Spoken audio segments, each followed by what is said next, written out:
بسم اللہ الرحمن الرحیم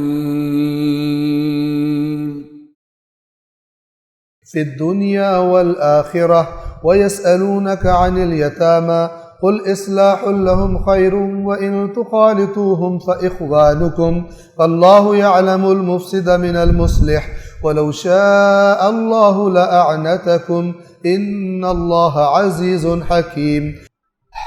واللہ یعلم المفسد من المصلح، اور اللہ جانتا ہے اصلاح کرنے والے کو فساد کرنے والے سے۔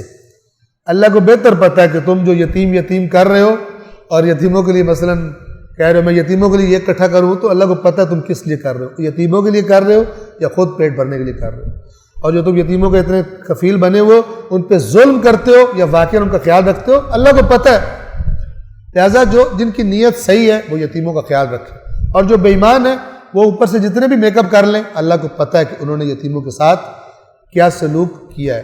ایک میں آپ سے ریکویسٹ کروں گا کہ اگر ایک تو حتماً کریں، اور خاص طور پہ ماہ رمضان میں مولا کائنات کی مثلا شہادت کے بھی ایام ہیں، اور مولا کا ایک بہت بڑا وصیت میں یتیموں کے بارے میں وصیت ہے کہ ایسا نہ ہو کہ تمہارے ہوتے ہوئے وہ تنہا رہ جائے، ان کا سرپرست کوئی نہ ہو۔ تمہارے ہوتے ہوئے، تم میرے ماننے والوں کے ہوتے ہوئے تمہارے معاشرے میں یتیم ان کا سرپرست کوئی نہ ہو، تو دیکھیں، ڈھونڈیں یتیموں کو، کسی نہ کسی کی ایک فیملی دو فیملی کفالت لے لیں اور ان سے ملنے جایا کریں۔ آپ مثلا امیر ہیں، وہ لوگ غریب ہیں، آپ بھی جائیں، اپنے بچوں کو بھی لے جائیں ساتھ، بیگم کو لے جائیں، بچوں کو لے جائیں، یتیم گھر مثلا وہ لے جائیں، اور جب جائیں تو اس طرح نہ جائیں کہ آپ کے کپڑے دیکھ کے بیچارے وہ ان کو آپ کے کپڑے دیکھ کے تکلیف ہونا شروع ہو جائے۔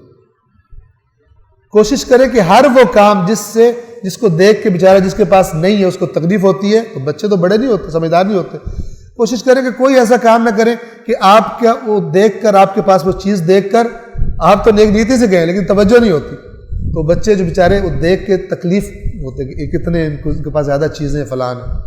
اور کوشش کریں کہ جو ہو اچھی چیزیں وہ پھر ان کے لیے لے کے جائیں۔ یعنی انسان بعض اوقات اچھائی کر رہا ہوتا ہے لیکن تکلیف کا سبب بن جاتا ہے۔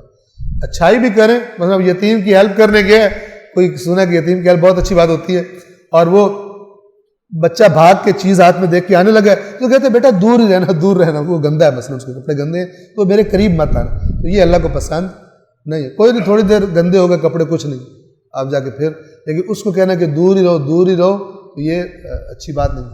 جائیں بھی، اور جائیں بھی اس طریقے سے کہ جس سے ان کو لگے کہ کوئی اللہ کی رحمت آ گئی ہے۔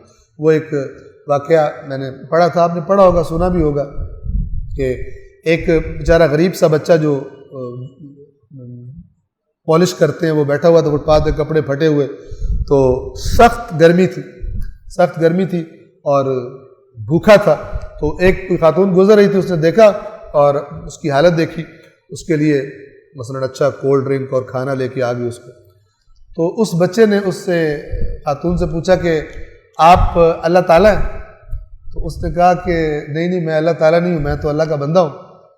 تو اس نے کہا کہ ہاں میں بھی آپ نے مجھے کھانا دیا نا، تو مجھے بھی یہ لگ رہا تھا کہ آپ اللہ تعالیٰ کی کوئی نہ کوئی رشتہ دار ہی ہوں گی، کیونکہ میں نے ابھی اللہ سے دعا مانگی تھی کہ یا اللہ مجھے بھوک لگی ہوئی ہے اور مجھے شدید پیاس لگی ہے، میرے پاس پیسے نہیں ہیں، تو میرے لیے مجھے کچھ کھلا پلا دے۔ ظاہر ہے یا تو خود اللہ تھا یا پھر یہ کہ اللہ کا کوئی رشتہ دار ہوگا جس کو اس نے کہا ہوگا کہ تو نے اس کو جا کر چیز کھلانی ہے۔ تو آپ کوشش کریں کہ اللہ کا کوئی رشتہ دار نہیں ہے لیکن آپ بن جائیں اس اعتبار سے، کیونکہ اللہ کہتا ہے میری مخلوق میرے بچے ہیں، میرے مخلوق میرا خاندان ہے، اور جو میرے خاندان کے ساتھ اچھا سلوک نہیں کرتا میں بھی اس کے ساتھ اچھا سلوک نہیں کروں گا۔ خاص طور پہ اللہ کے خاندان کے جو غریب ہیں، کچھ تو اللہ کے خاندان کے ماشاءاللہ امیر ہیں، آپ خود بھی ہیں، لیکن جو غریب ہیں ان کا خاص طور پر خیال رکھا جائے۔ صلوات پڑھیے محمد والے۔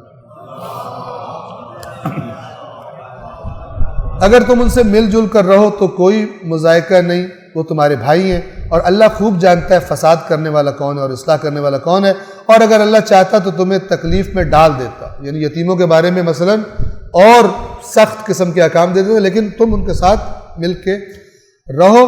اس طرح اللہ اپنی آیات تمہارے لیے کھول کر بیان فرماتا ہے تاکہ تم، معذرت چاہتا ہوں، صلوات پڑھیے محمد والے محمد۔ اگر اللہ چاہتا تو تمہیں تکلیف میں ڈال دیتا. میں اوپر والی آیت پر چلا گیا تھا. یقیناً اللہ بڑا غالب آنے والا حکمت والا ہے. غالب آنے والا یعنی اگر خرابی کرو گے تو وہ پکڑے گا تو پھر اس سے بچ نہیں سکتے. اور حکمت والا جو اللہ نے یتیموں کے بارے میں تمہیں احکامات دیے وہ حکمت پر مبنی. لہٰذا اگر تم ان کو دور کر دو گے تو ہو سکتا ہے بیچارے کسی اور کے ہتھے چڑھ جائیں, غلط انسان کے ہتھے چڑھ جائیں اور ان کی زندگی مثلا خرابی کی طرف چلی جائے.